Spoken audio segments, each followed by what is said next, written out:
ओम शांति। प्रातः मुरली बाप दादा मधुबन 14 अगस्त 2021। मीठे बच्चे, तुम ड्रामा के गुप्त राज को जानते हो कि यह संगम युग ही सर्टी कला का युग है। सतयुग से लेकर कलाएं कम हो जाती है। प्रश्न, सबसे उत्तम सेवा कौन सी है और वह सेवा कौन करता है? उत्तर, भारत को स्वर्ग बनना, रग को राव बनना, पतितों को पावन बनना, यह है सबसे उत्तम सेवा। ऐसी सेवा एक बाप के सिवाय और कोई भी नहीं कर सकता। बाप ने ऐसे महान सेवा की है, तब तो बच्चे उनकी इज्जत करती है। सबसे पहले सोमनाथ का मंदिर बनाकर उनकी पूजा करती है। गीत, आखिर वह दिन आया आज। ओम शांति। मीठे मीठे रूहानी बच्चों ने यह गीत सुना। जैसे आत्मा गुप्त है और शरीर प्रत्यक्ष है। आत्मा इन आँखों से देखने में नहीं आती है, इनकॉग्निटो है जरूर, परंतु इस शरीर से टकी हुई है।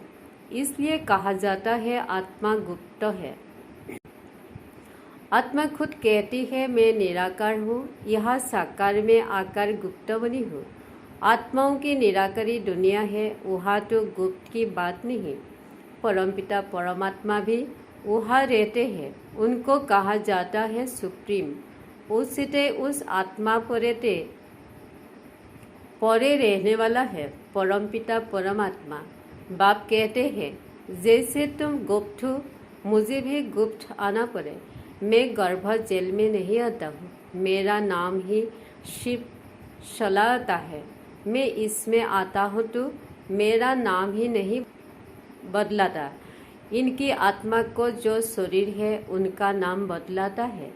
मुझे तो शिव ही कहते हैं, सभी आत्माओं का बाप।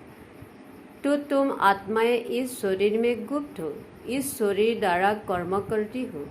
मैं भी गुप्त हूँ। तुम बच्चों को यह ज्ञान अब मिल रहा है कि मैं आत्मा इस शरीर से टकी हुई हूँ।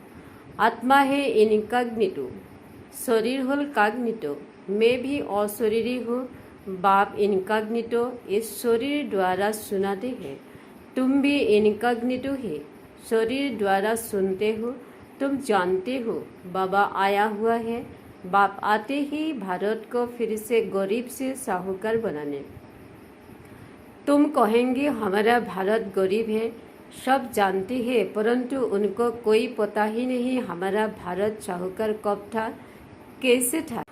बच्चों को बहुत नशा है, हमारा भारत तो बहुत साहूकार था।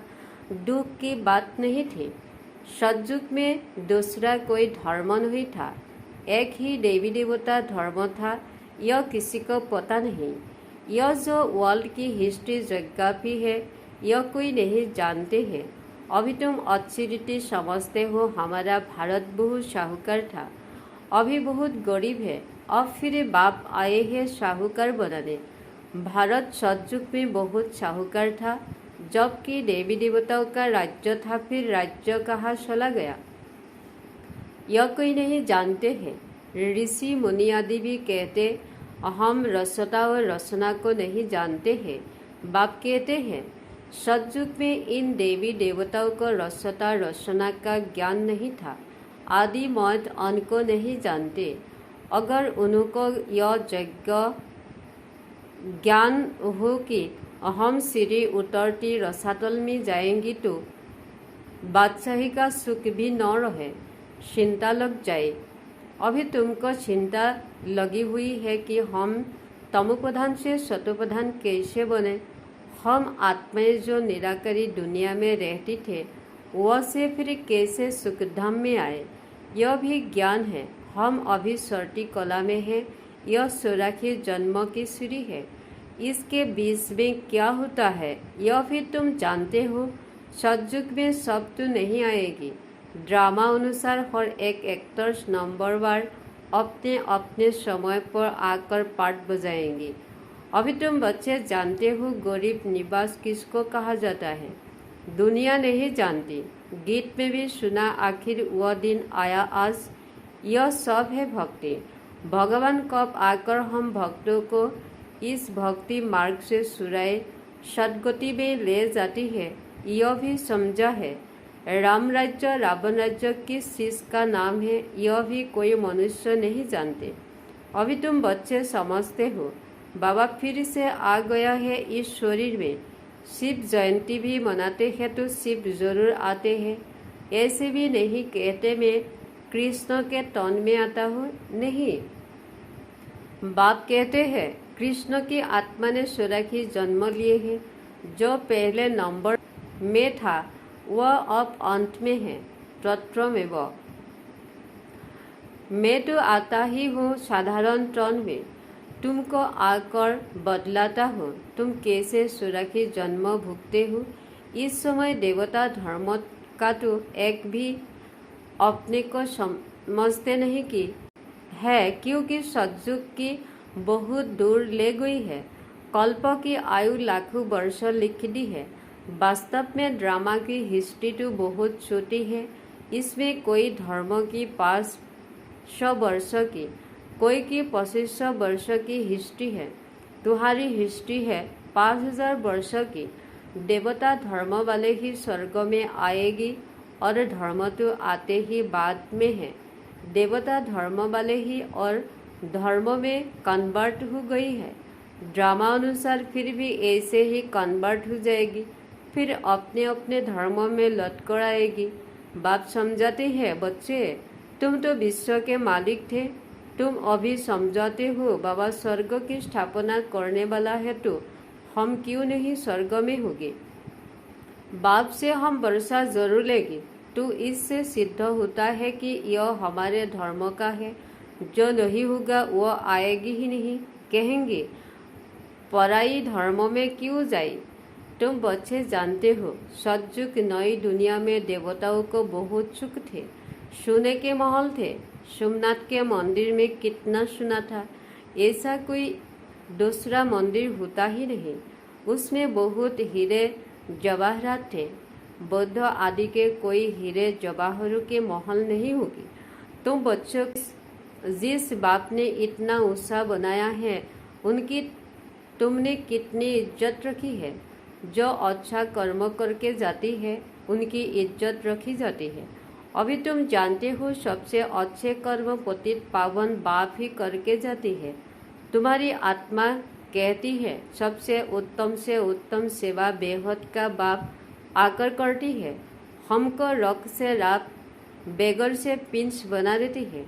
जो भारत को स्वर्ग बनाते हैं उनकी भी इज्जत कोई नहीं रखते। तुम जानते हो उससे ते उस मंदिर गाया हुआ है सोमनाथ का, जिसको लूट ले गई। लक्ष्मी नारायण के मंदिर को कभी कोई ने लूटा नहीं है, सोमनाथ के मंदिर को लूटा है। भक्ति मार्ग में यह बहुत धनवान होती है। राजाओं में भी नंबर होती है ना। जो उस मर्तबा वाले होती है उनको सुते मर्तबा वाले इज्जत करती है। दरबार में भी नंबर 1 व्यक्ति है। बाबा तो अनुभवी है ना। यहाँ भी दरबार है पतित राजाओं की। पावन राजाओं की दरबार कैसे होंगी, जबकि उनके पास इतना धन होगा तो उनका घर भी इतना ही अच्छा होगा। अभी तुम जानते हो बाबा हमको पढ़ा रही है, स्वर्ग के स्थापना करा रही है। हम महाराजा महारानी स्वर्ग के बनते हैं, फिर हम गिरते हैं, फिर हम पहले शिव बाबा के पुजारी बनेंगे। ऋषि ने स्वर्ग का मालिक बनाया, उनकी हम पूजा करेंगे। वह हमको बहुत शाहूकार बनाते हैं। अभी भारत कितना गरीब है, आगे इतना गरीब नहीं था। बहुत खुशी में रहती थे। जो जमीन 500 रुपये में ले थी वह आज 5000 में भी नहीं मिलती है। वहाँ तो धरती का मूल्य होता नहीं। जिसको जितना चाहिए ले लेवे। ढेर की ढेर जमीन पड़ी होगी। मीठी नदी पर तुम्हारे महल होगी ना। मनुष्य बहुत थोड़ी होंगी। प्रकृति दासी होगी। फल फूल बहुत अच्छे मिलती रहती है। अभी तुम कितनी मेहनत करती हो, लेकिन सूखा पड़ जाता है तो अन्न नहीं मिलता है। तो गीत सुनने से तुम्हारे रोमांच खड़ी हो जानी चाहिए। बाप को गरीब निवास कहते हो, अब अर्थ समझाना। किसको साहूकार बनाते हैं? जरूर जहाँ जो आएगा उनको साहूकार बनाएगी ना। तुम बच्चे जानते हो हमको पावन से पतित बनने में 5000 वर्ष लगी है। अभी फिर फट से बाबा पतित से पावन बनाते हैं, उससे ते उस बनाते हैं, एक सेकंड में जीवन मुक्ति मिल जाती है।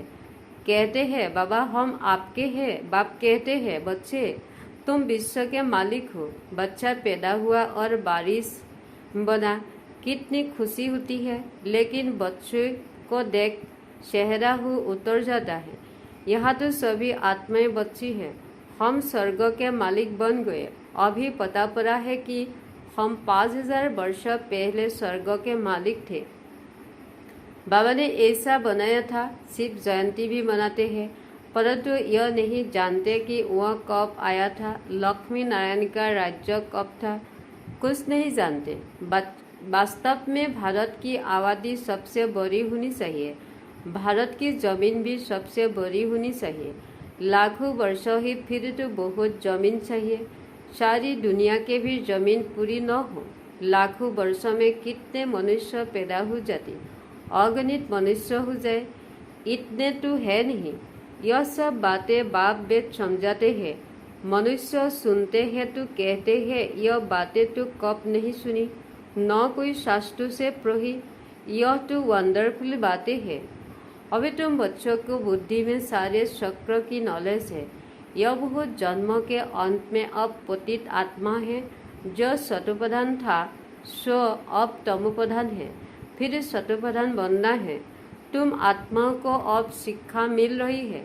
आत्मा शरीर द्वारा सुनती है तो शरीर जलता है, क्योंकि आत्मा सुनती है ना। बरोबर हम आत्मा ने 84 जन्म लिए हैं, 84 माँ बाप जरूर मिली होगी। यह भी हिसाब है ना। बुद्धि में आत्मा है, 84 जन्म लेते हैं, फिर और कमती जन्म वाले भी होगी। मिनिमम मैक्सिमम का हिसाब होगा ना। बाप वेद समझाते हैं, शास्त्र में क्या क्या लिख दिया है। तुम्हारे लिए तो फिर भी 84 जन्म कहते हैं, मेरे लिए तो अगणित बेशुमार जन्म कह दिए।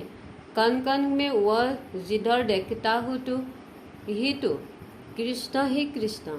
मथुरा वृंदावन में कहते हैं कृष्ण सर्वव्यापी है। राधे पंथ वाले फिर कहेंगे राधे ही राधे, कहेंगे हम राधा स्वामी हैं, कृष्ण स्वामी और है। वह राधे की मानते हैं, जिधर देखता हूँ राधे ही राधे। तुम भी राधे, हम भी राधे। अब बाप वेद समझाते हैं, बरोबर में गरीब निवास होना। भारत ही सबसे साहूकार था, अभी सबसे गरीब बना है, इसलिए मुझे भारत में ही आना पड़े। यह बना बनाया ड्रामा है, इसमें जहाँ भी फर्क नहीं हो सकता है। यह ह्यूज ड्रामा है। ड्रामा जो शूट हुआ वह हूबहू रिपीट होगा। ड्रामा का भी पता होना चाहिए। ड्रामा माना ड्रामा, वह होता है हद का ड्रामा, यह है बृहद का ड्रामा। इसके आदिमत अंत को कोई नहीं जानते। तो गरीब निवास निराकार भगवान को ही मानेंगे, कृष्ण को नहीं मानेंगे। कृष्ण तो धनवान सज्जुग का प्रिंस बनता है, भगवान को तो अपना शरीर है नहीं। आकर तुम बच्चों को धनवान बनाते हैं, तुमको राजयोग की शिक्षा देती है। वह भी पढ़ाई से बैरिस्टर आदि बनते हैं, फिर कमाई करती है।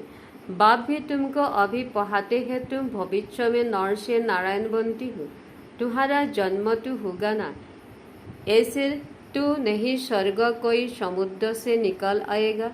कृष्ण ने भी जन्म लिया ना, कंसपुरी आदि तो उस समय थी नहीं। कृष्ण का कितना नाम गाया जाता है, उनके बाप का नाम ही नहीं। उनका बाप कहाँ है? जरूर राजा का बच्चा होगा ना। बराबरी राजा के घर में जगह होता है, परंतु वह पतित राजा होने के कारण उनका नाम थोड़े ही होगा। कृष्ण जब है तब थोड़े पतित भी रहती है। जब वह बिल्कुल खलास हो जाती है तब वह गद्दी पर बैठती है। अपना राज्य ले लेती है तब ही उनका संवत शुरू हुआ है। लक्ष्मी नारायण से संवत शुरू होता है। तुम पूरा हिसाब लिखती हो। उनका राज्य इतना समय, फिर इनका इतना समय तो मनुष्य समझेंगी। यह तो कल्प की आयु बड़ी हो ही नहीं सकती। 5000 वर्षों का पूरा हिसाब है। अच्छा, मीठे मीठे सिकिलधे बच्चों प्रति माता पिता बाप दादा का याद प्यार गुड मॉर्निंग।